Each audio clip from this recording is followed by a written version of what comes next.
সুপ্রিয় দর্শক, আজকে একজন রিকশাওয়ালার কথা শুনবো। তিনি কিছু বলতে চায় জাতির কাছে। আমি সাটিরপাড়া হাই স্কুল থেকে মেট্রিক পাস করি। তারপর নরসিংদী সরকারি কলেজ থেকে বিএ পাস করি। তারপর ঢাকা কলেজে এমএ পর্যন্ত পড়ছি। আমি এই সরকারের আমলে কোনো চাকরি পাই না। আমি 2-3 জায়গায় ইন্টারভিউ দিচ্ছি, অনেক টাকার চাই। তাই আমি আমার পিতা সেই টাকা দেওয়ার মতো ক্ষমতা ছিল না, আর আমার চাকরিও হলো না।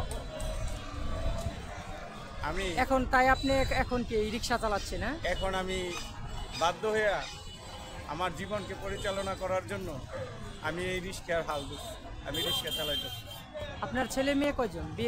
আমি বিয়ে করি নাই। বিয়ে করেন? কারণ আমার ওই ধরনের উপার্জন ছিল না।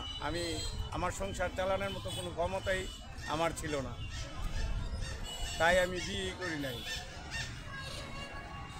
এই অভাবের সংসারে কিভাবে আমি এখন অবধি এভাবেই আছেন? এখন পর্যন্ত আমি এই অবস্থায় আছি। তো সামনে কি? সামনে আমার কি হবে আমি নিজেও জানি না। আপনার কি বিবাহ করার কোনো? আমার ইচ্ছা আছে, কিন্তু আমার সংসার পরিচালনা করার মতো তেমন সামর্থ্য এখনো আমার হয়নি। এখন যে এই ছাত্ররা আন্দোলন করে ফিরে আবার রাষ্ট্রকে ফিরে এনেছে, তো এখন কি আশা করা যায় আপনার কোনো সুফল?